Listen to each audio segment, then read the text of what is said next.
लोकतंत्र में हर विधायक, हर सांसद, हर नागरिक को अपने मत और असहमत दोनों रखने का अधिकार है। उनका यह मत होगा। लोकतंत्र में जो सीआरपीसी कहता है उसके आधार पर राज्य और देश संचालित होते हैं। जो हमारे यहाँ संचालन हो रहा है, जो सीआरपीसी कहता है, जो एक्ट कहता है, उसके आधार पर संचालित हो रहे हैं। और हमारे यहाँ अन्य प्रदेशों की तरह अपराध नहीं है। हमारे यहाँ इक्का दुक्का होता है, पुलिस उसको ऑपरेशन करती है, पताल में भी रहती है, खींच के बाहर लाती है। यहाँ कोई इस तरह का अपराध नहीं है जो पूर्व में अपराध था, 1 नंबर से फिरौती वसूला जाता था। यह अपराध नहीं है, इसलिए ये उनका मत हो सकता है, आम मत नहीं है।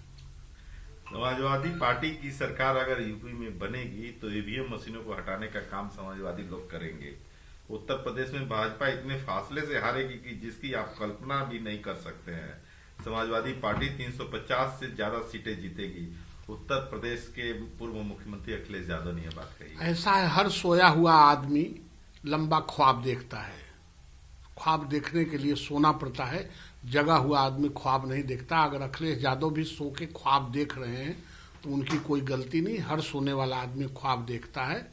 लोकतंत्र में जनता मालिक है, ईवीएम मालिक नहीं है। और अपनी कमजोरियों को, अपने परिवार की कमजोरियों को दूसरों के कंधों पर रख देने से कोई जवाबदेही खत्म नहीं होता है। पहले अपने आप को ठीक कर ले, फिर सब ठीक हो जाएगा। हुबली में ममता बनर्जी ने कहा कि हम तो खेला करेंगे। खेला का क्या मतलब होता है? पोलिंग बूथ पर कब्जा, मतदाताओं को डराना, निष्पक्ष चुनाव ना होना, ये सब खेला करने की कोशिश टीएमसी करना चाहती है। और इसी बात को ध्यान में रखते हुए हमने सारी जानकारियों से चुनाव आयोग को अवगत कराया है। या भाजपा नेता कैलाश विजयवर्गीय ने यह बात कही। ऐसा है कि ममता जी तो तमाशा करती ही हैं, वो तमाशा करती हैं। लोग तमाशबीन की तरह देखते थे, मदारी की तरह।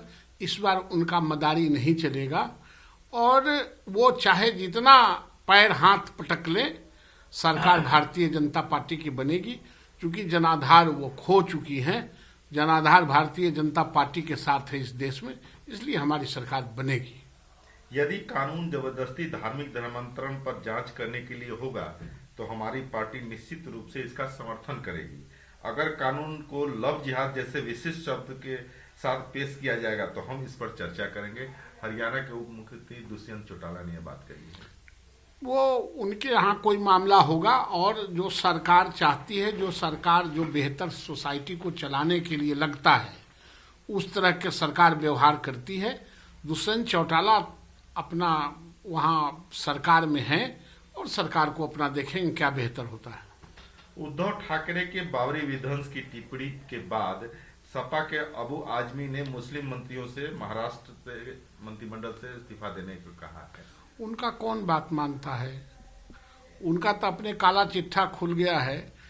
देखिए, धर्म के आधार पर, जाति के आधार पर, संप्रदाय के आधार पर और परिवार के आधार पर ये देश और राज्य नहीं चल सकता है। ये देश लोकतांत्रिक देश है। संयम से देश चलता है, सिद्धांत से देश चलता है, सिस्टम से देश चलता है। ये जाति, धर्म, संप्रदाय और परिवार से ये देश नहीं चलता। इसलिए उनके बोलने से कोई फर्क नहीं पड़ने वाला।